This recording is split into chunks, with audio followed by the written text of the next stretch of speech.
Most people think retirement is a pile of money problem. Get a number, protect the number, pull from the number, hope the number survives longer than you do.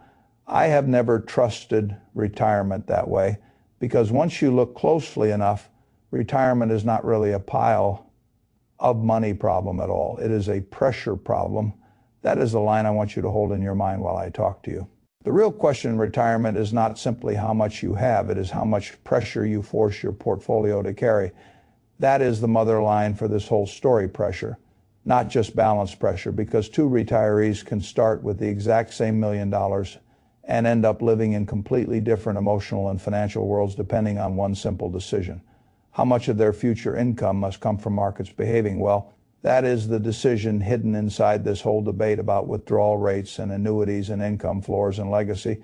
Most people still treat those things as separate topics. They are not separate. They are all pieces of the same design question. How fragile do you want your retirement to be? That is where grown-up retirement planning begins. Not with a slogan, not with a product pitch, not with a rule of thumb someone heard on the internet, with fragility. Now, I want to start where most people start. A married couple age 65, $1 million saved, one spouse gets $2,500 a month from Social Security. The other gets $1,250 a month. Together, that gives them $45,000 a year before they ever touch their investments. Then comes the second part of the picture. They want to spend $95,000 a year. This is where the real work begins. Not because $95,000 is extravagant, not because $45,000 is too small, because the gap between those numbers is what determines how hard the portfolio has to work, and the gap is $50,000. That means $1 million portfolio must produce $50,000 a year. That is a 5% starting withdrawal rate. Most people hear 5% and immediately start reaching for a camp. Too risky, totally fine. Aggressive, sustainable. Pick your religion. I dislike religion and finance. I prefer architecture, because a 5% withdrawal rate is not automatically reckless, and it is not automatically safe. It depends on everything sitting underneath it. Social Security matters, spending flexibility matters, market returns matter, taxes matter, longevity matters, and perhaps most important, whether the retiree is willing to let life adjust when the portfolio asks for it. That is what makes this discussion more interesting than the usual retirement shouting match. Your source material makes a point I agree with. A 5% starting withdrawal rate can be very workable in many historical periods, especially for retirees who are not trying to fund their whole life with the portfolio and who are willing to behave like adults when markets misbehave. That last part matters. Adults adjust, children demand. Many retirement plans fail, not because the account balance was too small, but because the spending plan assumed the world would always cooperate. The world never does. Still, let us stay conservative for a moment. Let us assume this couple does not reduce spending over time. Let us assume they keep pulling the same real $50,000 gap from the portfolio year after year. Let us assume a real portfolio return of 5.5% after inflation. Not fantasy, not panic, just a moderate. Careful assumption for a retiree who may not want maximum equity exposure, because a meaningful part of life is resting on the market as shoulders. This is the classic retirement machine. Social Security provides the base. The portfolio fills the gap. If the returns arrive at roughly that pace, the results are striking. The portfolio can still grow over time despite those withdrawals. By 70, it may be modestly above the starting value. By 80, it may be higher still. By 90, it may sit near or above where it began, all while having funded more than the original balance in cumulative withdrawals over the years. That is the standard story. And it is an important story because it proves something most people do not understand emotionally. Retirement does not require preserving every dollar principal untouched like some sacred museum artifact. If the portfolio earns more than you remove over long stretches, you can spend heavily and still remain whole or even grow. That is a hard concept for many people because most people live in a paycheck world where spending depletes. In a portfolio world, spending can coexist with maintenance. if returns outpace withdrawals. That is the classic retirement miracle people eventually learn to trust. But there is a tension buried inside that miracle. The portfolio has to perform. That is the key. The plan works as long as markets behave well enough across time and the retiree can stay calm enough through ugly sequences. It is a good machine. It is not a guaranteed machine. That difference is what opens the door to the annuity conversation. Now we get to the word that makes some people irrational the moment they hear it. Annuity. I am not pro-annuity. I am not anti-annuity. I am anti-lazy thinking, and lazy thinking is everywhere in this conversation. Some people hear annuity and think scam, commission, trap, complexity, surrender of control, and regret. Other people hear annuity and think certainty, sleep, pension substitute, and guaranteed income. Both groups are often emotionally loaded before the math even begins. That is not how adults should make retirement decisions. An annuity is not a moral object. It is a contract, that is all. And once you strip away the marketing and the disgust and the ideology, you can actually examine what kind of contract it is and whether it improves the structure of a retirement plan. Your source uses one of the cleanest annuity examples possible, a single premium immediate annuity, a SPIA, that matters, because if people are going to talk about annuities, they need to stop talking about them as if they're all the same species. They are not. Some are complicated enough to deserve distrust. Some are simple enough to deserve consideration. A single premium immediate annuity is one of the cleaner animals in the zoo. You give an insurer a lump sum. The insurer gives you a stream of payments. That stream may begin quickly. It may last for life. The exact amount depends on age, gender, rates, and what guarantees you add. That is the basic exchange. You hand over liquidity. You receive certainty. That is the first mental shift retirees need to understand. You are not investing this money anymore. You are transforming it. That is why people feel such discomfort around annuitization. They are used to thinking of every retirement dollar as principal under their command. The annuity says, no, this slice of wealth is no longer something you control day to day. It is something you converted into a paycheck that is a completely different emotional relationship. And this is where the retirement conversation becomes more honest. Many retirees say they want certainty. What they often mean is they want certainty without giving up control. That is not always available. You can have more flexibility, or you can have more contractually guaranteed income. You can sometimes have some mixture of both, but you rarely get all of both. That is the trade. Your source adds a cash refund provision to the annuity example. And I think that is important because it addresses one of the deepest fears retirees have. What if I hand over money to the insurer, die early, and my family gets less than they should have? A refund provision softens that. If you die before receiving the full premium back through payments, the remainder goes to your heirs. Good, useful. But even with that, the annuity is still not the same thing as leaving the money fully invested in liquid. This is why the product choice matters. Life only pays more but leaves less for heirs if death comes early. Life with periods, certain protects payment for a minimum span. Life with cash refund protects unused premium. Every added protection lowers the monthly income a bit because the insurer is taking on more obligation. That is just arithmetic. Now, let us bring the example back to life. The same couple, same age, same Social Security, same $95,000 desired spending. But now, instead of leaving the full million in the portfolio, they take $400,000 and buy a SPIA with a refund provision. In today's S-rate environment, that might generate something near $2,300 a month, roughly $27,600 a year. Now add that to the $45,000 from Social Security. Suddenly the couple has an income floor of $72,600 before they touch the remaining portfolio. That is the second machine. And now the gap to fill is not $50,000. It is about $22,400. That changes everything.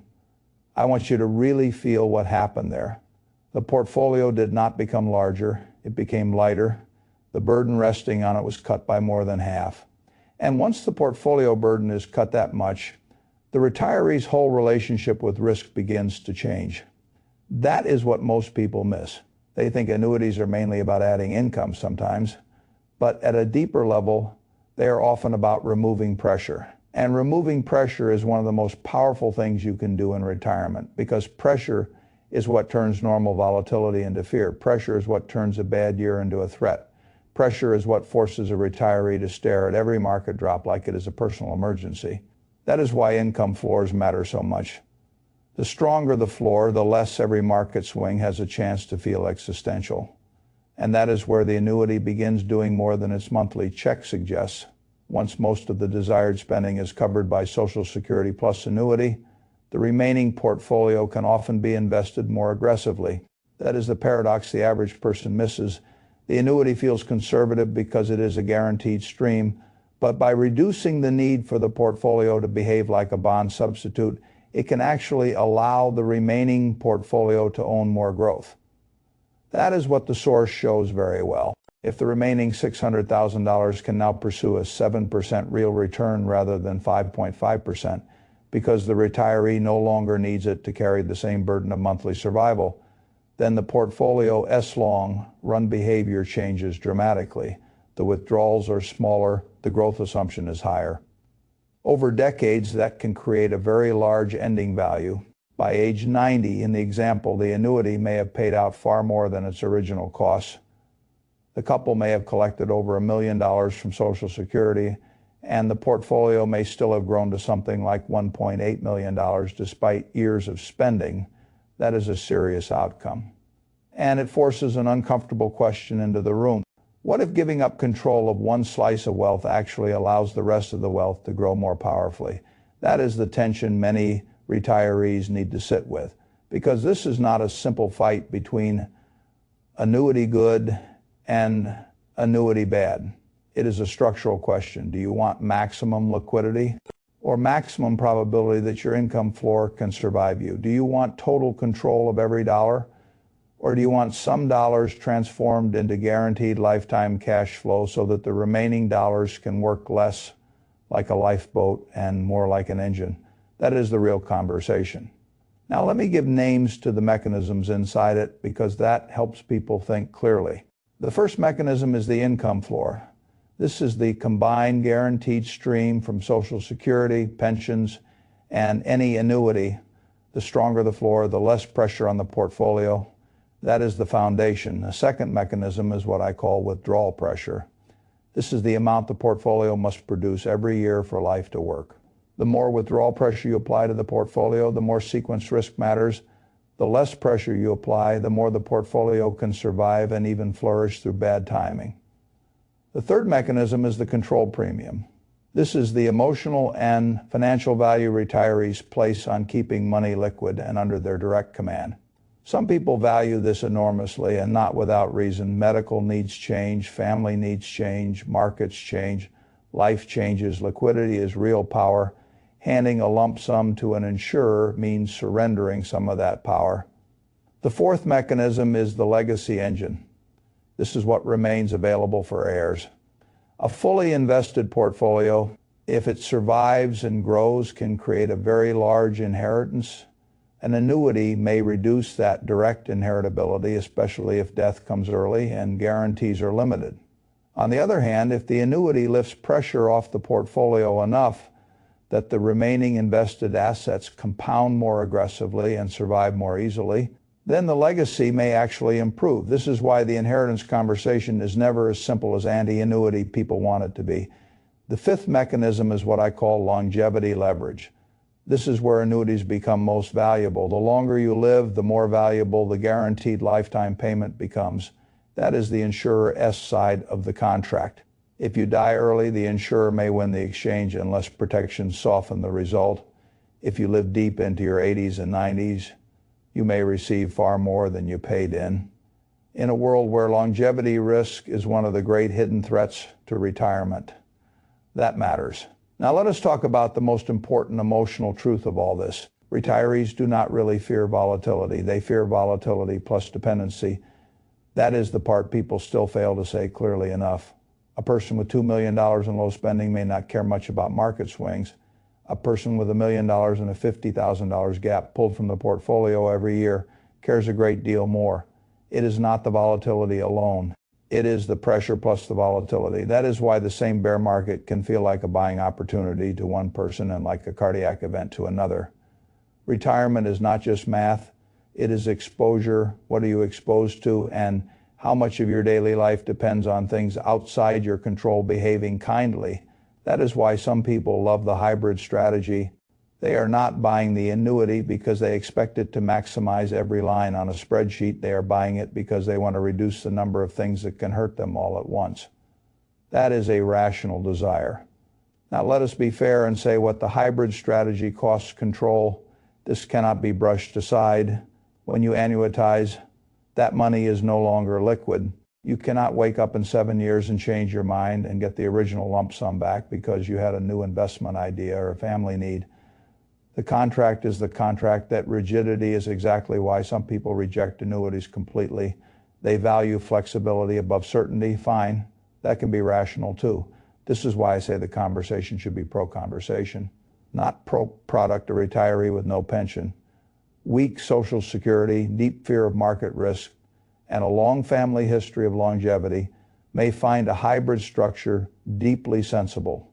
A retiree with enormous liquidity, low spending, strong desire to leave money to heirs, and no need for more guaranteed income may reasonably want nothing to do with annuitization. Both can be correct. What matters is whether the structure fits the person. Now let us look at inflation, because this is where the annuity story gets tricky. In the example, the annuity payment is fixed. Social Security has inflation adjustments. Portfolio withdrawals can be adjusted. The annuity, unless you pay dearly for inflation protection, stays flat. That means over a long enough period, the annuity buys less. This is why retirees who go too hard into fixed annuitized income can build a comforting floor that quietly shrinks in real purchasing power. That is not ideal. It is one reason I prefer the hybrid framing over the all annuity fantasy. The portfolio remains the growth engine and inflation counterweight. The guaranteed income keeps the plan from becoming emotionally brittle. That combination has a logic to it. It acknowledges reality. The portfolio is still needed. The annuity is not a magic replacement. It is a pressure reducer. That is the right way to think about it. And I want to say something else many people resist. Retirement spending itself often declines over time. This is one of the least discussed but most helpful truths in retirement planning. Not every retiree spends less, of course. Health crises can change that, but many people naturally spend less as the years go on. The go years become the slow go years. Travel softens, consumption softens, life becomes smaller in some ways. That means many retirement plans are actually more flexible than they first appear. A fixed annuity payment may not be as deadly in real terms if spending naturally declines in some categories. A portfolio withdrawal need may shrink even if the retiree never planned it that way. That matters. But again, a good plan should not depend entirely on the kindness of averages. It should fit the retiree's real life. Now let us talk about legacy one more time, because people say they care about it, but what they often really care about is not legacy itself. They care about not feeling foolish.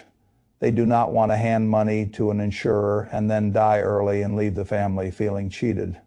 I understand that instinct, but there is a deeper question here. What legacy are you trying to protect?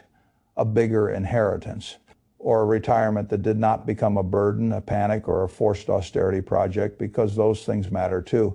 A child may inherit somewhat less from a hybrid plan in one sequence and far more in another, but almost every child would rather have had parents who lived with more stability and less fear than parents who hoarded optionality and then spent retirement under market pressure. That is the emotional truth. Legacy is not just the check, it is also the quality of the final decades. Now, if I were building a framework for a serious retiree using the logic in this source, it would sound like this.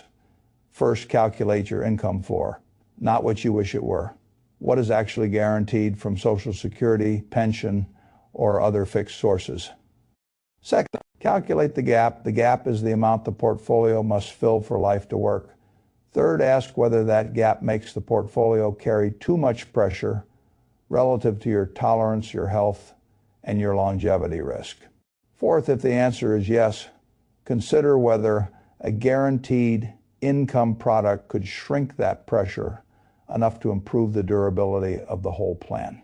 Fifth, ask what you would be giving up. Liquidity, flexibility, inheritance, dynamics, optionality. Do not gloss over any of that. And sixth, test whether a stronger income floor would let the remaining portfolio be managed more effectively for growth and legacy rather than for monthly emotional survival. That is the whole framework. Not anti-annuity, not pro-annuity, pro-structure, because structure is what determines whether a retirement plan merely looks decent on paper or actually feels livable when markets misbehave. If I were reducing this entire debate into one Buffett-style truth, it would sound like this. Retirement security is not really about whether a portfolio or an annuity pays more. It is about whether your income design leaves too much of your life hostage to the market, or whether you have built a strong enough floor that the market can do what it does best while still leaving you free to live. That is the real question, and once you ask it that way, the answer gets much clearer. Some retirees need more control. Some need more certainty. The best plans understand the trade. The foolish ones pretend there is no trade at all. And in retirement, pretending there is no trade is one of the most expensive mistakes a person can make.